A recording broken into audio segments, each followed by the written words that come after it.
So আপনি একজনকে call করবেন, কখন কল করবেন, কতবার কল করবেন, কল করার সময় আছে। যদি অফিসিয়াল কাজে হয় অফিস আওয়ার্স এর মাঝেই যোগাযোগটা রাখার চেষ্টা করবেন। রাতের একটা সময়ের পরে কোনোভাবেই কল করা যাবে। আর যদি কল করতেই হয় প্রথমে একটা টেক্সট থ্রো করবেন। এটা শুধু যে কাজের পরিধিতে ব্যবসায়িক জগতের মানুষের সাথে তা না, এটা একটা এটিকেট আমরা সবাই ফলো করি। আগে একটা টেক্সট থ্রো করি, তারপরে আমরা কল দিই। কতবার কল করা উচিত? আমার সাজেশন হচ্ছে একবার করবেন। যদি ১ ঘন্টার মধ্যে কোনো রিপ্লাই না আসে আরেকবার হয়তো করতে পারেন। ২ বার কল দেওয়ার পর যদি দেখেন যে কোনো রেসপন্স নেই, মানে যে মানুষটাকে কল দিচ্ছেন সে আপনার সাথে যোগাযোগ রক্ষা করতে চাচ্ছে না। আর কেউ যদি কল কেটেই দেয়, সেকেন্ড বার কল করার প্রয়োজন নেই।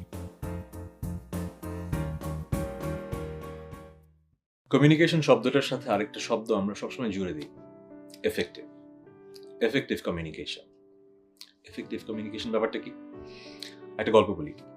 আমারই একটা অভিজ্ঞতা কোনো এক সময়। ক্লাসে বসে আছি, শিক্ষক পড়াচ্ছেন। একসময় শিক্ষক নিজে বুঝতে পারলেন ক্লাসের